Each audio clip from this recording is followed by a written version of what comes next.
Representation of kind of a part of their mythology until we found this burial at the site of Sipan, and it's of an individual, a male, 30 to 40 years old.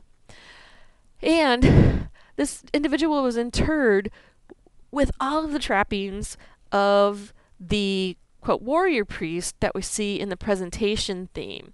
So this individual buried complete with tons of pots. We see the regalia here, sacrificed individuals.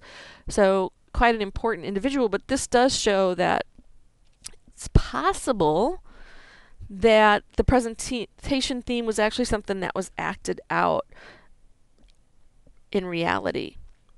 We've also found female burials, and those women are decked out in kind of the priestess costume. So kind of an interesting connection between the art and burials here.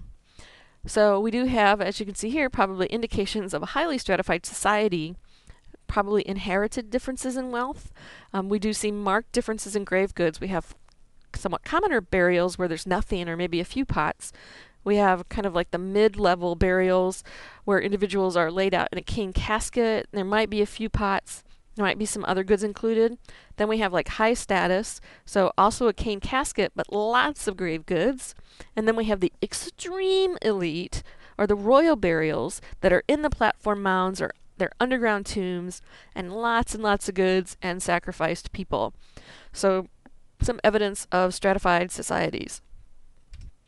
Monumental architecture. And again, this is at Cerro Blanco, which is the primary kind of capital of the Moche state. So we're at a state level society now. And the two primary buildings here are the Huaca del Sol and the Huaca de la Luna. These are at opposite ends of a plaza, so you can kind of see the open plaza area here. And what's interesting is that there are two very different sets of activities going on at these particular huacas. And at the Huaca del Sol, it does appear that it's associated with domestic activities. So we find a lot of domestic debris here. At the Huaca de la Luna, it's swept clean. We find painted murals. Also looks like this is a place where sacrifice was performed, so we have a lot of sacrificial victims here. So it appears that one is more residential in nature and one is more administrative or ritual in nature. Now in between the huacas we have this kind of big open area, but it's not as open as it looks. We find residences and craft workshops. All of the elite residences are by the Huaca de la Luna, and the lower class residents are over here by the Huaca del Sol. What's interesting, and you can kind of see it in this picture, although it's a little bit hard, is these are constructed of adobe bricks. And we actually find little maker's marks on these adobe bricks, suggesting they were actually maybe getting those from specific areas, and whatever shop made those bricks put their imprints on it. So again, quite an extensive site, and again, a lot of this has just been found out in the last 10 to 15 years. Now, it does appear that the Moche collapsed because of severe environmental disturbances. Again, ice cores show us that there was long periods of drought and then really heavy rains and so forth, and just wiping everything out. There's flooding episodes at both of the pyramids. So you have this 30-year drought followed by torrential rains from an El Nino. So by 1250, 1150 BP, the Moche are pretty much gone. And just really quickly, the Nazca lines are also referred to as geoglyphs. The Nazca flourished between 2200 and 1300 BP. The geoglyphs are really interesting. There are like over 620 miles of straight lines, over 300 geometric shapes, about 36 animals, including some animals from the eastern side of South America, so the rainforest area, like this monkey. But we also find birds, and we find killer whales, or just a few of the animals. Now these are mostly found on the Pampa of Nazca, but there are geoglyphs in other areas too. And this Pampa simply means a dry plain. Now the animals are made with a single line that never crosses itself. They're made by removing the dark rocks and exposing the light soil underneath. Now these can easily be seen from the low hills and the sand dunes that surround the area. Now a number of functions have been suggested. Some of them, seem, at least from an archaeological point of view, somewhat out there. So alien landing strips, a guide for condors flying to the coast, a map of underground streams. Other people have suggested that it's busy work to keep the Nazca men from breeding, so it's a population control issue, which is actually maybe not quite that far out there. Some other possible functions are that they're ritual, or they might have something to do with calendars.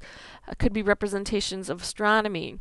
Could be that they represent fertility, because in this area we know that birds, spiders, and spirals are all different kinds of ways to represent fertility. But again, we're not totally sure exactly what the function of the geoglyphs on the Pampa and Nazca are. So this is going to bring us up to the middle horizon, so 1300 to 950 BP, and we see the shift now move to the highlands, Tiwanaku, and also the Wari.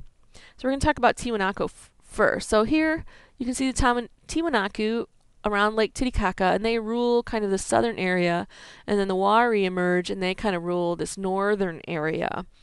Tiwanaku is the first state to be based on potato subsistence, but they also relied on quinoa, llama, and alpaca then for transport. So again, they controlled this area around Lake Titicaca. Their agriculture is different than Wari because they centered on flat terrain, and whenever they could find that, that's where they would put in crops. We have temple mounds where rituals would take place, and you can kind of see the primary center here at Tiwanaku. So it's a large platform mound. It has a sunken court, and we see megalithic portals you can see here. What's interesting, we do see what's referred to here as the gateway god. So on one of those megalithic portals, we actually see this particular figurine over the top of it. That should look familiar. If we look over here, we've got the staff god that we saw with the Chavin. So we're seeing a lot of similarities in these two bits of iconography, so indicating some connections. And what's interesting at Tiwanaku is that we don't find any military iconography, so that has led some people to suggest that their rule was based on religious ideology, and that's where their authority came from. We do see Tiwanaku art styles to the north, probably diffused through trade. Some of it was adopted by the Wari, again, who controlled the northern area. So here's an overview of the Wari sites. What's interesting is that unlike the Tiwanaku peoples who used flatlands, the Wari actually built terraces into the hillsides for agriculture, so they could actually produce on lands that the people at Tiwanaku were not producing on.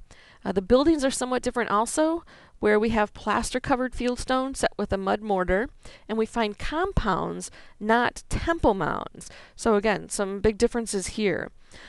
We see elements of both Wari and Tiwanaku in the later Inca group that emerges, but we'll talk about that in a second. The last thing I want to mention with the Wari, again, we see that staff god, so something they probably adopted from the Tiwanaku peoples, but we also see mummies here. So this is an example of a Wari mummy, still in that kind of seated position with the masks made. So again, we see some traditions that start thousands of years ago seem to stick around in this area for very long periods of time.